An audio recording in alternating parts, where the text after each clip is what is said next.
بسم اللہ الرحمن الرحیم۔ السلام علیکم ناظرین۔ میری بیٹی کی عمر 18 سال تھی جب وہ اور اس کی دوست ہماری نئی پڑوسن کے گھر پورا دن رہتے۔ پڑوسن گھر میں اکیلی رہتی، اسی وجہ سے ہم بچیوں کو وہاں جانے دیتے تھے۔ عجیب بات یہ تھی کہ اس کا شوہر اکثر شہر سے باہر رہتا۔ ایک دن میری بیٹی کی اسکول سے چھٹی تھی جب وہ اپنی دوست سے ساتھ پڑوس کے گھر صبح کی گئی اور شام ہو گئی وہ نہ آئی۔ جب میں اسے لینے گئی تو میری روح کانپ گئی کیونکہ وہ عورت تو بچیوں کے ساتھ۔ ناظرین، ہمارے محلے میں ایک کافی عرصے سے خالی گھر پڑا تھا، پھر اس میں نئے کرایہ دار آ گئے۔ ایک مرد اور ایک عورت پر مشتمل یہ مختصر سی فیملی تھی۔ انہوں نے تمام محلے والوں سے اپنا تعارف میاں بیوی کی حیثیت سے کروایا۔ مرد کا نام دلبر خان تھا جبکہ عورت نے اپنا نام صاحب جان بتایا۔ ان کو چند دن ہی ہوئے تھے اور ان سب کا اب پڑوس میں آنا جانا شروع ہو گیا۔ شوہر صبح کا گیا شام کو لوٹتا تھا، عورت سارا دن گھر میں اکیلی رہتی تھی۔ اس کو پردیسی جان کر اور اس کی تنہائی کا خیال کر کے سبھی پڑوس کی عورتیں اس کے ساتھ حسن سلوک سے پیش آتی تھیں۔ ہماری اماں کو ان کی تنہائی کا احساس تھا، کہتی کہ بیچاری کے گھر میں کوئی بچہ بھی نہیں ہے کہ اس کا جی بہل جائے، جب وہ خود بچوں سے بے حد محبت کرتی ہے، ہر کسی کا بچہ دیکھ کر خوش ہو جاتی ہے۔ یہ بات تھی بھی سچ۔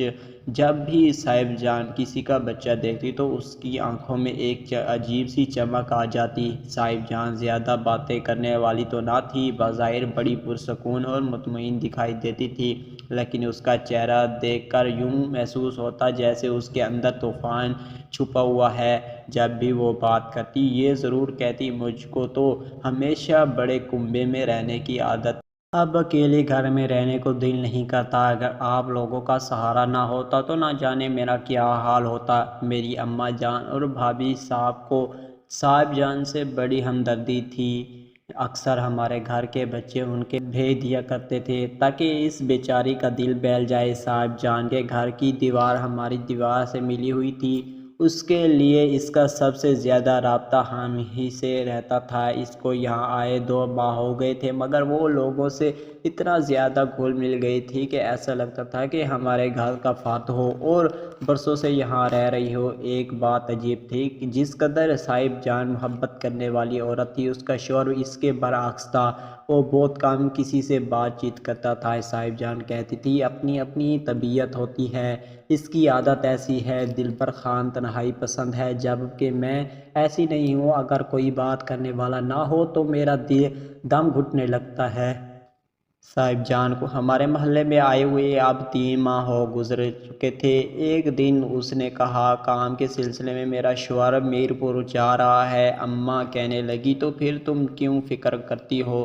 ہم لوگ جو تمہارے پاس وہ جاتا ہے تو اس کو جانے دو، مرد تو کام کاج کے سلسلے میں جاتے رہتے ہیں، کہو تو رات کو میں آ کر تمہارے پاس سو جایا کروں گی۔ وہ کہنے لگے، نہیں اماں جی ایسی بات نہیں ہے، میں ڈرتی تو بالکل نہیں ہوں، اپنے گھر میں کیسا ڈرنا، بس یہی فکر ہے کہ خانزادہ بہت دن نہ لگا دے۔ ہمارے ساتھ ہم والے گھر میں اختر آنٹی ساتھ رہتی تھی، ان کی ایک ہی بچی تھی جس کی عمر 18 سال ہوگی، بڑی پیاری اور لاڈلی تھی۔ اکلوتی ہونے کی وجہ سے گھر والے اس کی ہر خواہش پوری کرنے کی کوشش کرتے تھے۔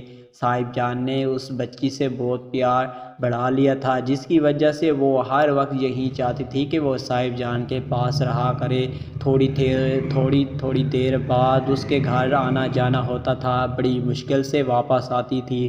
صاحب جان اس کو کھلاتی پلاتی، اس کے ساتھ بچوں کی طرح کھیلتی اور اس کا بڑا خیال رکھتی تھی۔ وجہ تھی کہ سمرینہ کی زیادہ تر صاحب جان کے پاس رہنا پسند کرتی تھی اور میری بھتیجی سائمہ دونوں ہم عمر تھے، ایک اسکول جاتی تھی اور ایک ہی کلاس میں پڑھتی تھی اور دونوں آپس میں اچھی دوست تھی۔ جب بھی جہاں جاتی تو سائمہ کو بھی بلا کر ساتھ لے جاتی، دونوں اس کے گھر میں بیٹھی گھنٹوں گڑیا کھیلتی رہتی تھی۔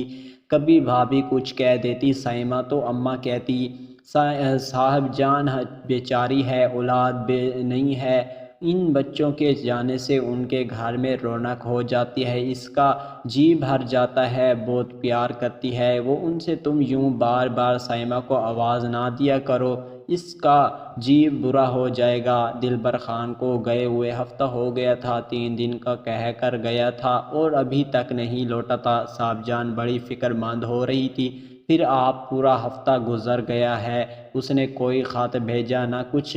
صاحب جان پریشان ہو گئی اور کہا 3-4 دن دیکھتی ہوں، اس کے بعد میں خود ہی میرپور چلی جاؤں گی، پتہ تو کروں کیا بات ہے صاحب جان سے۔ محلے کے سارے بچے خوش تھے مگر ثمرینہ اور سائمہ کی تو بات ہی کچھ اور تھی، وہ ان پر جان چھڑکتی تھی۔ جس روز صاحب جان گئی کسی کو پتہ نہ چلا کیونکہ اس کے گھر کا دروازہ کھلا ہوا تھا۔ اس روز اسکول میں چھٹی کا دن تھا۔ ناشتے کرتے ہی ثمرینہ ہمارے گھر آئی اور سائمہ کو لے کر ان کے گھر چلی گئی۔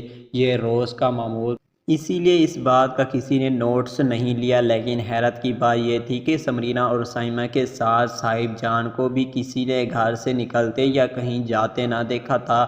دوپہر تک ہم نے دونوں بچیوں کی خبر نہ لی۔ جب دوپہر ڈھل گئی تو بھابھی نے میرے چھوٹے بھائی سے کہا کہ فیضان جاؤ سائمہ کو جا کر لے آؤ، صبح کی گئی ہوئی ہے، ابھی تک نہیں لوٹی، صاحب جان سے کہنا اس کو گھر بھیج دے، اس نے شام کو قاعدہ پڑھنا ہوتا ہے۔ فیضان نے آ کر بتایا صاحب جان کے گھر کا دروازہ کھلا ہوا ہے اور گھر میں کوئی نہیں ہے۔ بھابھی سمجھی کہ وہ بچیوں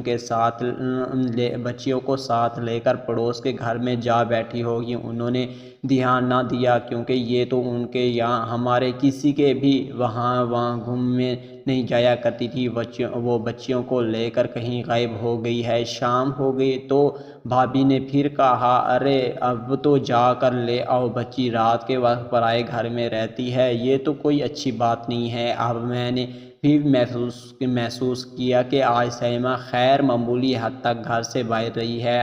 امی خود برقع پہن کر صاحب جان کے گھر چلی گئی تاکہ جا پوتی کو لے آئے۔ ذرا دیر بعد اماں واپس لوٹی آئی تو ان کے چہرے کا رنگ اڑا ہوا تھا کیونکہ صاحب جان کا خالی گھر تھا، وہاں نہ تو عورت نہ بچیاں تھیں۔ ثمرینہ کی ماں بھی ہمارے گھر بیٹھی تھی کہ ثمرینہ صبح سے صاحب جان کے پاس گئی ہوئی تھی مگر اب وہاں کوئی نہیں ہے۔ بیگم اخترا پریشان ہو کر ہمارے ہاں آ گئی تھی۔ تمام محلے میں دیکھ لیا، کی بات تو یہ تھی بھابھی نہ جیتی تھی اور نہ مرتی تھی، ہر ایک کی طرف پلٹی نظروں سے دیکھتی تھی اور پوچھتی تھی کہ کہاں گئی ہوگی میری بچی۔ یہی حالت ثمرینہ کی ماں اخترا بیگم کا بھی تھا، وہ بیچاری تو بھابھی سے بھی زیادہ بے حال نظر آ رہی تھی۔ اس کی اکلوتی بچی کل کائنات تھی۔ محلے کے بچوں سے پوچھا، ایک نے بتایا کہ ثمرینہ اور سائمہ تو صاحب جان کے ساتھ صبح کہیں جا رہی تھی۔ ثمرینہ آپ نے مجھے کہا کہ ہم دلبر خان کو لینے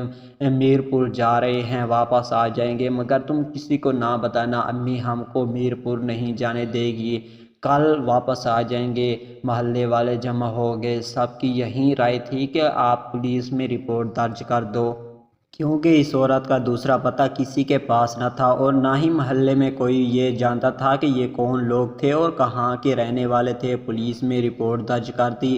اپنے طور پر بھی دونوں بچیوں کو بہت ڈھونڈ گیا۔ اخترا بیگم ہمارے گھر میں ایک جیسا ماتم برپا۔ پوچھتے پوچھتے ایک پان کی دکان پر پہنچے جس نے بتایا کہ میں نے صبح کے وقت فلاں حلیہ کی عورت کو 2 بچیوں کے ہمراہ یہاں سے گزرتے دیکھا تھا، شاید اسٹیشن کی طرف گئی ہوں گی کیونکہ وہ سڑک اسٹیشن کو جاتی تھی۔ اسٹیشن پر بھاگے دوڑے پولیس بھی حرکت میں آئی مگر صاحب جان کو نہ ملنا تھا اور نہ ملی اور ساتھ ہی ہمارے دونوں بچیوں کا سراغ بھی نہ مل سکا۔ بھابھی سائمہ کو آواز دیتی رہی مگر اور انہیں خشک آ جاتا اور ان کی حالت بہت خراب تھی۔ ڈاکٹر ان کو نیند کے انجیکشن لگا کر سلوا دیتے کیونکہ وہ امید سے تھی اور ڈاکٹر کو یہ ڈر تھا کہ اس سے ان کی جان کو خطرہ پڑ سکتا ہے۔ صدمے سے بیگم اخترا کا بھی یہی حال تھا، اس کے گھر کی رونق اور آنکھوں کی ٹھنڈک بیٹی ثمرینہ نہ ملی تھی۔ اس کی حالت تو ایسی تھی کہ بالآخر انہیں ہسپتال میں داخل کر دیا گیا، مدتوں اپنے حواس میں نہ آ سکی۔ بھابھی جان کو صبر پھر بھی نہیں آتا، وہ تو جیسے جیتے جی مر گئی ہو، سانس چلتی تھی ہر سانس کے ساتھ مگر یہیں اس کی شدت، شاید کبھی ان کی لخت جگر مل